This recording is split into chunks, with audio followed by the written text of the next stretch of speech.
लोग बाइक चलाते हैं 1-1 लाख रुपए की, हेलमेट पहनते हैं 250 रुपए का। हेलमेट बहुत महंगा पहना करो।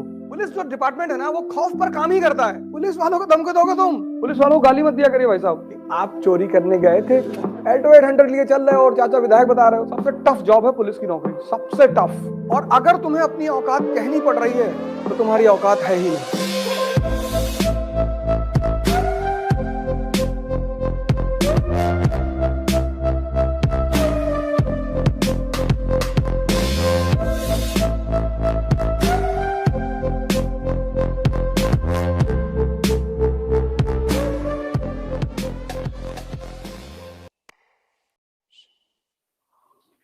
जैसे कुछ नौकरियां हिंदुस्तान में, उनमें सैलरी ज्यादा नहीं है, लेकिन वो लोग उन नौकरियों को चाहते हैं। पुलिस की नौकरी है, हालांकि पुलिस का काम बहुत मुश्किल से काम, बहुत मुश्किल। पुलिस वालों को गाली मत दिया करिए भाई साहब। इतनी ठंडक पड़ती है, कोरोना पड़ता है, जो कुछ पड़ता है, जिसका रिस्क ज्यादा है उसको फायदा भी तो ज्यादा होगा। अब एक आध आदमी कोई गलती से मार खा जाता है, बेचारे दिन भर बदतमीजों से तो डील करते हैं। सबसे टफ जॉब है पुलिस की नौकरी, सबसे टफ। और जितने लोअर पायदान पर हो उतना ज्यादा खतरा। अब रात में बेचारे खड़े हैं सड़कों पे, रात रात इतनी ठंडक, चौराहों पे खड़े हैं, कोरोना है, खड़े हैं। वो तो नहीं भाग सकते ना, सिक्योरिटी तो देनी ही है।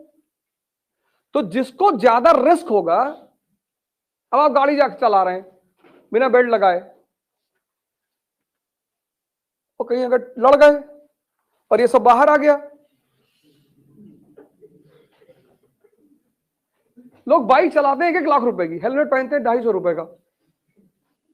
हेलमेट बहुत महंगा पहना करो।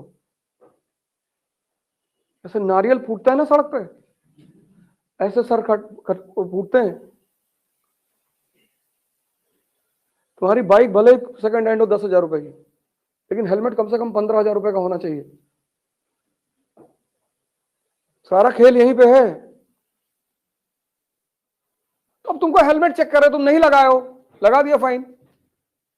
गलत क्या कर रहे हो उसमें? वो कमा रहे हैं, लूट रहे हैं, तुम लुटवा तो रहे हो। एक लकड़ी का हेलमेट कटवा के बनवा लो, ज्यादा पैसा नहीं है तो। बाहर निकलो, सर पे रख लिया करो। एक बड़ा सा कुकर ले लो, तो दो तरफ छेद करवा लो, लगा के जा रहे हो, कुछ तो करो। वर्दी पे हाथ रख दिया मतलब गवर्नमेंट ऑफ इंडिया पे हाथ रख दिया। किसी कांस्टेबल को, पुलिस वाले को, कोई अपराधी चाहे जितना बड़ा अपराधी हो, तो मारते हुए लाते हैं पुलिस वाले, तो कोई भी हो। क्योंकि अगर तुमने वर्दी पे हाथ रख दिया तो तुम वर्दी पे हाथ नहीं रख रहे हो, तुम गवर्नमेंट ऑफ इंडिया पे हाथ रख रहे हो, जिसके पास न्यूक्लियर बम है। ऐसे न्यूक्लियर बम का क्या फायदा जब मोहल्ले का गुंडा मार दे उसके आदमी को। गवर्नमेंट ऑफ इंडिया के रिप्रेजेंटेटिव को तुमने एक हाथ मार दिया,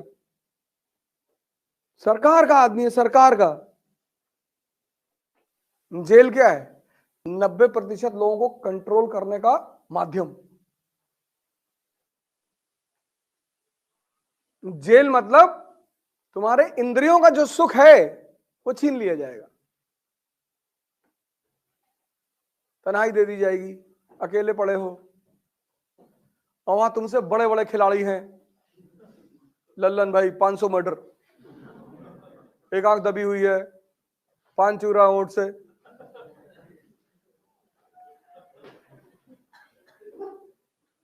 जब से समाज बना है तब से जेल भी बनी है, तब से पुलिस को तुम लोग इतना गाली देते हो। उनकी विचारों की दिक्कत है। अगर वो सबसे आप जी जनाब करके बात करें कि आप चोरी करने गए थे,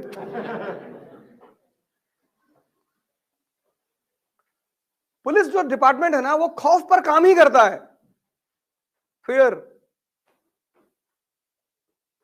और अगर आप सही हैं तो आपको कुछ नहीं बोलेंगे वो। आप उल्टा सीधा काम करते हैं ना। उन्होंने आपसे कहा गाड़ी लगा दो किनारे, आप उतर गए, मेरे चाचा विधायक ने उठाया डंडा की,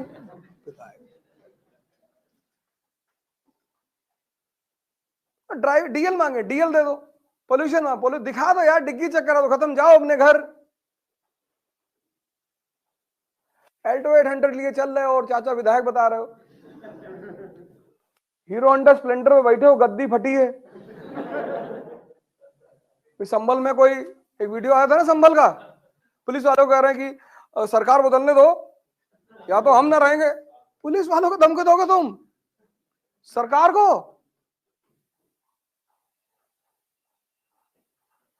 अब थोड़ा सा अगर रंगदारी कर ही देते हैं सड़क पे तो क्या फर्क पड़ता है, कर ही देते भाई, किसी से भी कर देते हैं।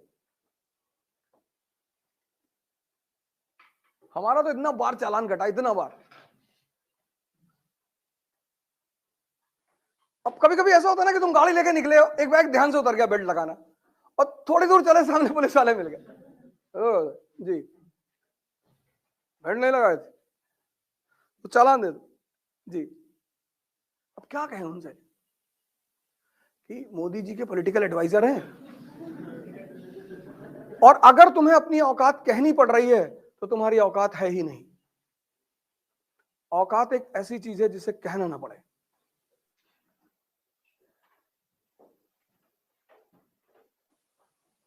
और अगर कहनी पड़ रही है तो उधार की औकात है, तब मारते पुलिस वाले।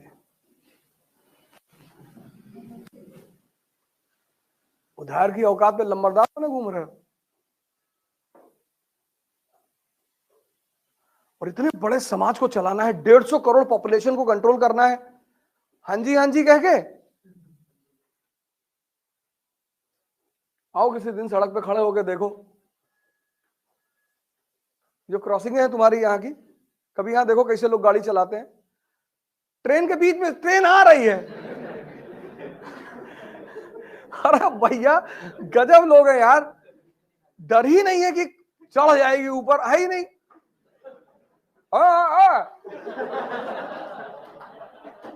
अरे कम से कम ट्रेन निकल जाने दो बाबू। मतलब उनके लिए यह है कि ड्राइवर ब्रेक मारे राजधानी का।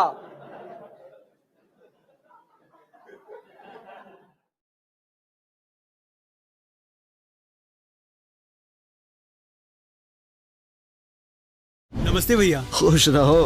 दिल्ली से वापस कब आए? दिल्ली नहीं, अब मैं कानपुर में रहता हूँ। पर यूपीएससी की तैयारी करने वाले तो दिल्ली ही जाते हैं ना?